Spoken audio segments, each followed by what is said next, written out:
Hi everybody, this is David with David's Tutorials, and in today's video I'm going to show you 10 tips on tables in Microsoft Word. And you know what? Even if you do know some of these tips, I'll bet you don't know all of them.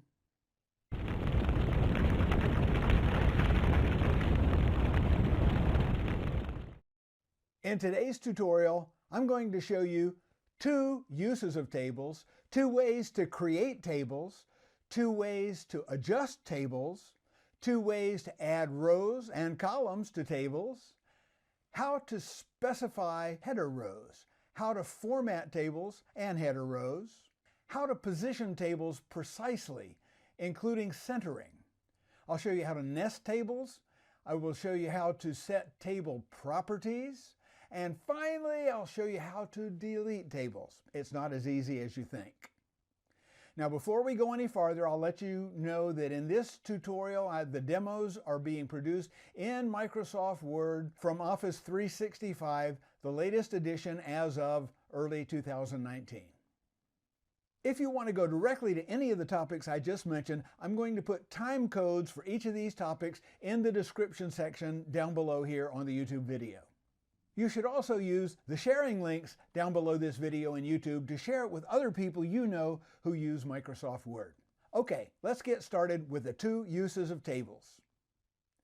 The 2 main uses of tables are for layout control and for tabular data. Back in the early days of web design, people who built websites discovered that using tables was a pretty easy way to control how the content on their website looked. It wasn't very elegant, but it worked. And sadly, quite a few websites today still use this method. If you are receiving any email newsletters, even today, there's a very good chance that those newsletters are laid out using tables and nested tables to control how they look. In Word documents and in HTML email clients like Outlook, you can easily create a pull quote or a sidebar style layout item to make certain text stand out from the rest, like you see here, by inserting a table to use as layout control.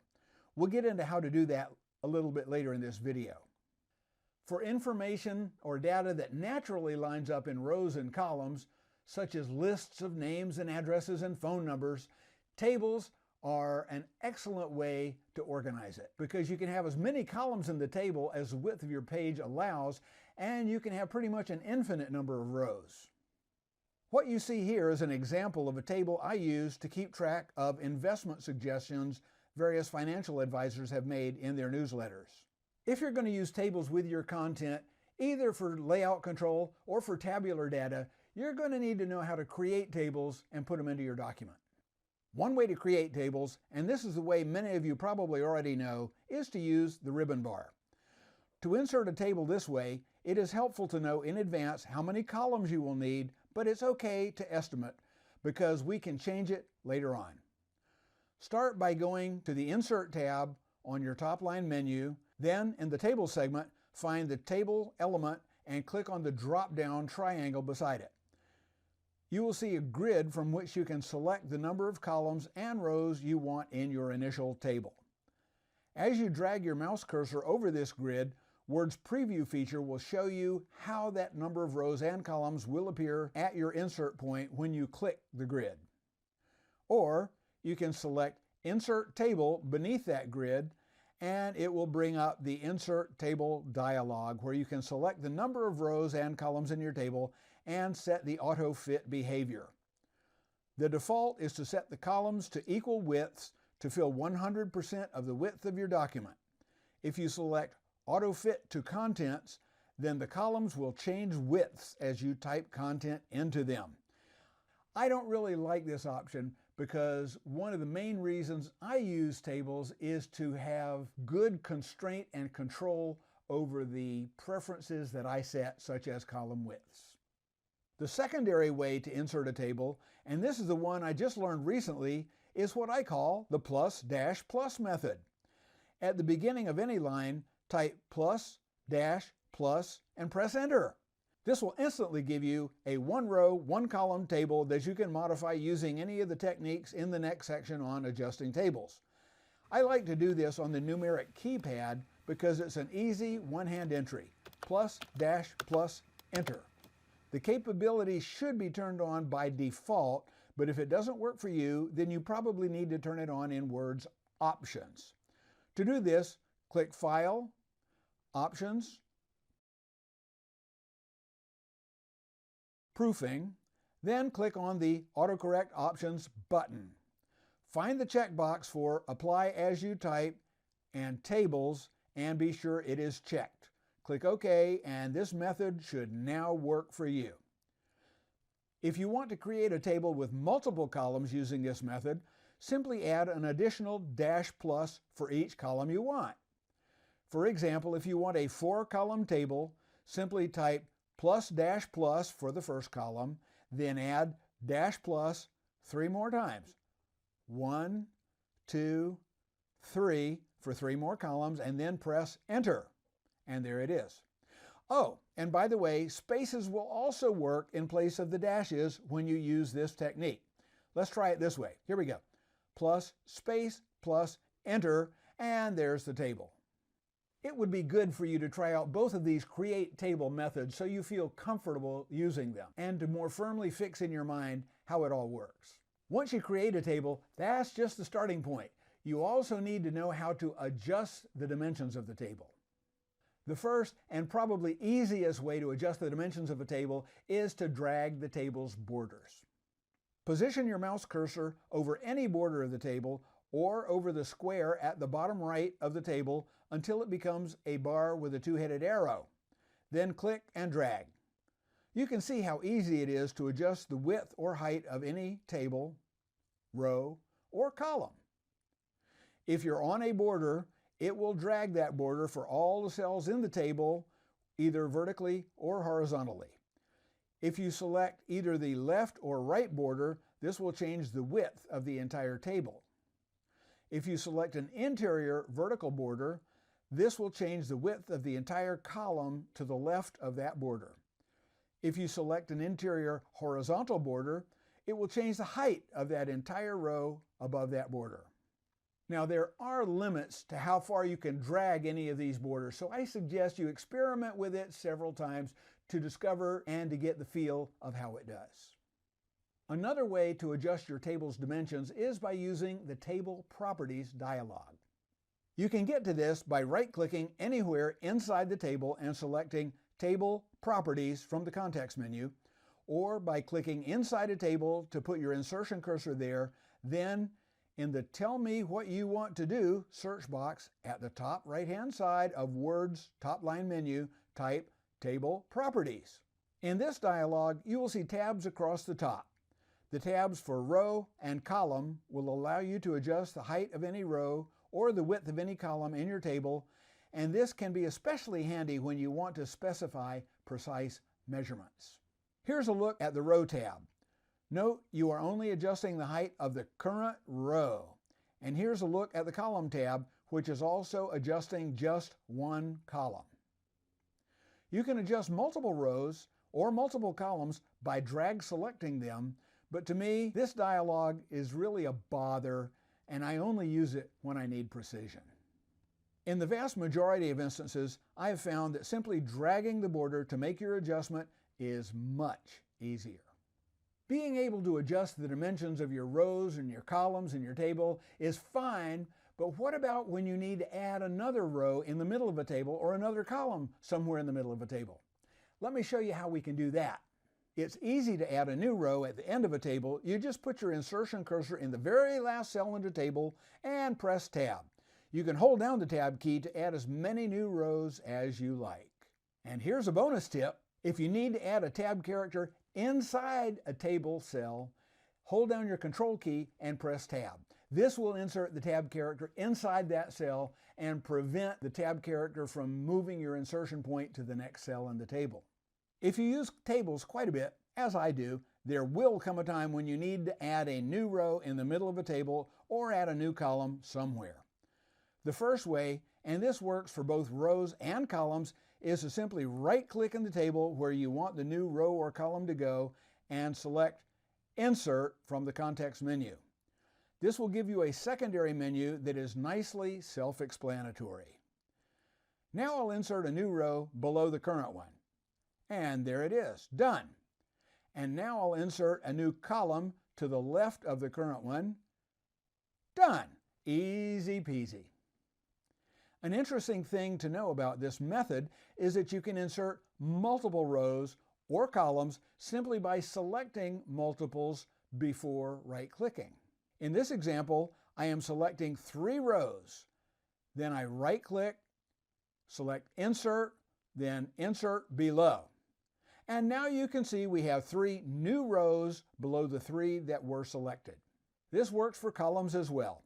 In this small sample table, I'm going to create 4 columns, plus dash once, twice, 3 times, 4 times, close it with a plus, and press enter. And we have our 4-column table. Now I put a single letter of content into each column, A, B, C, D. Okay, now I'm going to select the first 2 columns, those with A and B in it, right-click, insert, then insert right, and boom, we now have 2 new columns to the right of the first 2. The second way to add rows or columns to a table is a fairly recent addition to Word, so if you're using an older edition of Word, this might not work for you. Simply hover your mouse cursor just outside the left table margin at the level of an interior border, and you will see a plus in a circle. Click this plus and a new row will appear at that point. The same thing works for columns. By hovering your mouse cursor just over the top of a vertical border, you can click the plus to add a column. If you add enough rows to a table, eventually the table will extend beyond a page break, and when it does that, you might want to have your header rows repeat at the top of each new page. To have a particular row repeat at the top of each page, all you need to do is select the top row, or more than one row if you want a multiple row header, then open the Table Properties dialog. In the table, right-click, Table Properties. Now click on the Row tab and check the box for Repeat as Header Row at the top of each page. Note this option will be disabled if you have not selected the top row. Once you have done this, the row or rows you have designated as the header will appear at the top of each new page within that table. As for header columns, while these can be useful in a spreadsheet such as Excel, I have found no practical use for this feature in a Word document. And apparently neither have the developers of Word, as I could not find any reference to how to create these online. In other words, don't worry about it. When I add a header row to a table in my document, I like that header row to stand out as visually distinctive from the content rows in the table. This is so when that row appears at the top of each new page, it is visually obvious that this row has titles, not content. One of my favorite ways to format a header row is to give it a dark background color, such as a blue or dark red, and change the font to something different than the content, such as in this case Arial, bold, and white. To change the formatting of any row, including a header row, simply click your mouse cursor immediately to the left of that row outside the table, and this will select the entire row. You can then apply background colors or font formatting from the font and paragraph areas of the Home tab on the ribbon bar, however you wish. If you apply formatting to a header row, that formatting will be repeated on each page where the header row appears. There will be times when you want your table centered on your page, especially left or right. This is particularly useful when the table is less than the full width of the page. For me, the quickest and easiest way to center a table horizontally is to select the entire table and click the Center Align button. Here's how I do this. To select an entire table, first click inside the top left cell. This will cause the Table Select icon to appear just to the upper left of the table. This is a small square with a 4-headed arrow inside. Hover your mouse cursor over this until the cursor turns into a 4-headed arrow and click. Boom! You have now selected the entire table. With the table selected, be sure your Home tab is selected.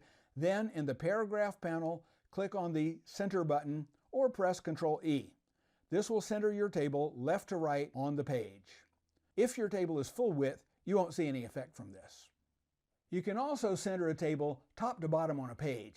To be most effective, the table should probably be the only thing on the page, or there will be some confusion among the content. We'll look at that in a minute. Let's start with a blank page. Enter a new table with one column, plus, dash, plus, enter. Drag the width of the table to something more than half the page width. To make the table stand out a bit, let's select the table, give it a background color, type some text into it, and center the text. Now we right-click on the table and select Table Properties. On the Table tab, we click on the Around button to enable the Positioning Options button, then click that button. This will bring up the Table Positioning dialog. Yeah, I know. Huh? Clicking a text wrapping button to get to the Table Position dialog? Go figure. In this dialog, in both the horizontal and vertical sections, first click on the Relative To drop-down and select Page, both places. Then, in the Position drop-down, select Center, and this should center your entire table on the page. Because this is in the text wrapping section, if you have text on the same page as this table, it will flow around the table. And you can see you have some settings here that allow you to provide space between the table and the text that flows around it. Using these settings is an excellent way to enable you to use a table as a sidebar in your document. Besides formatting rows and adding header rows, you might sometimes find the need to place a table inside another table, or in other words, nesting tables inside themselves. This is perfectly acceptable and is one of the most often used ways newsletter publishers format their content. To nest one table inside another, simply place your cursor inside an existing table cell and use one of the methods outlined earlier to create a new table. Now that you know how to position tables precisely from the previous section, you should find it much easier to control the precise positioning of nested tables inside another table.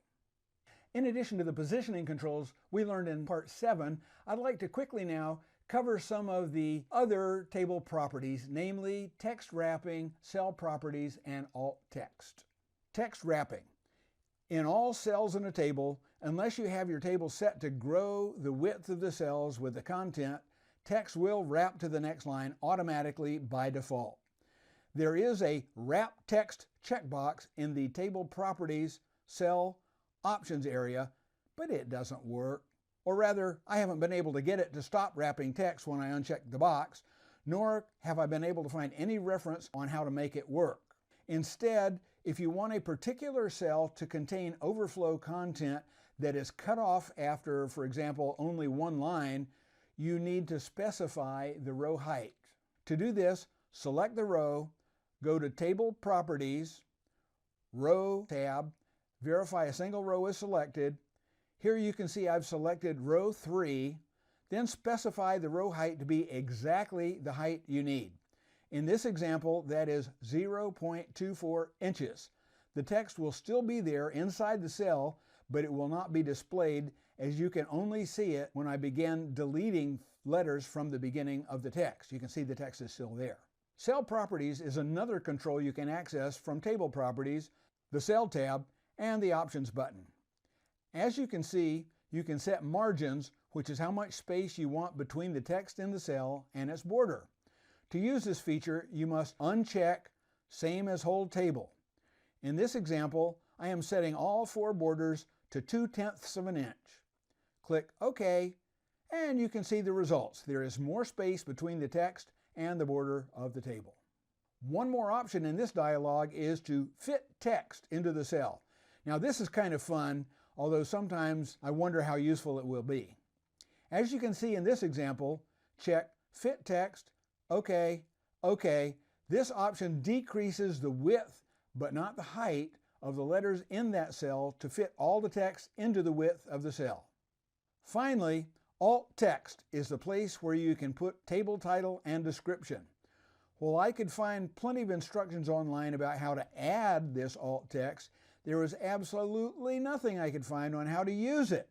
However, Based on my experience designing websites, I strongly suspect this alt text is accessibility by screen readers for people with disabilities, so they can have a better understanding of the contents of your table. The first 9 parts of this video have covered how to create tables and to manipulate them so they look like you want them to. However, if you've ever tried to delete a table, you might have experienced a bit of frustration along the way. If you simply click off to the left of the table and drag to select all the rows, then press delete, you will only delete the contents, leaving the table structure in place. This is what could be frustrating.